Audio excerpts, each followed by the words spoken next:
निश्चितपणानं त्याच्यामध्ये आलेल्या ज्या काही गोष्टी आहेत त्या सार्वजनिक ह्या निश्चितपणानं झाल्या पाहिजेत. सगळ्या महाराष्ट्राला कळलं पाहिजे की नेमकं काय झालेलं आहे. संवाद व्हायचा बीडच्या विकासाच्या अनुषंगाने, तर या दुर्दैवी घटनेच्या पूर्वी संवाद झाला का आणि काय तयारी? मला 25 तारखेला जे आहे मला फोन त्यांचा आला. नांदेडला ते गुरुद्वारामध्ये कार्यक्रम माननीय मुख्यमंत्र्याचा त्यांचा होता.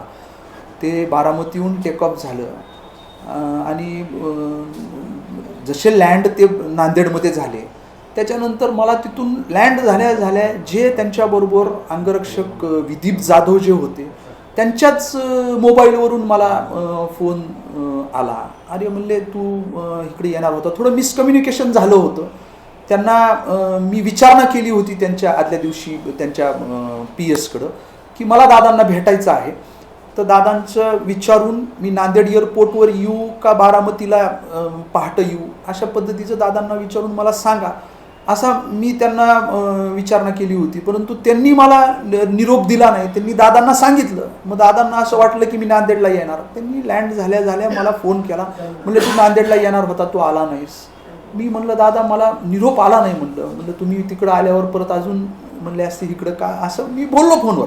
मला म्हणले लगेच निघ उद्या. म्हणले आता तुमचं हे आहे फ्लॅग होस्टिंग आहे, तुला येता येणार नाही, तू लगेच निघ. मी आहे इथं. मी इथला कार्यक्रम संपून एअरपोर्टवर आल्यावर तुला भेटतो. मी इथून निघलो. मला अक्षरशः त्यांनी कार्यक्रमामधून त्याच अंगरक्षकाच्या मोबाईलवरून 2 वेळेस फोन केला. तू कुठपर्यंत आलाय म्हणून. मला त्यांनी फोनवर त्या कार्यक्रमातून सांगितलं की तू गडबड नको करू, मी आहे, तू दमानी आहे. आणि मी एअरपोर्टवर 5 वाजता पोहोचलो.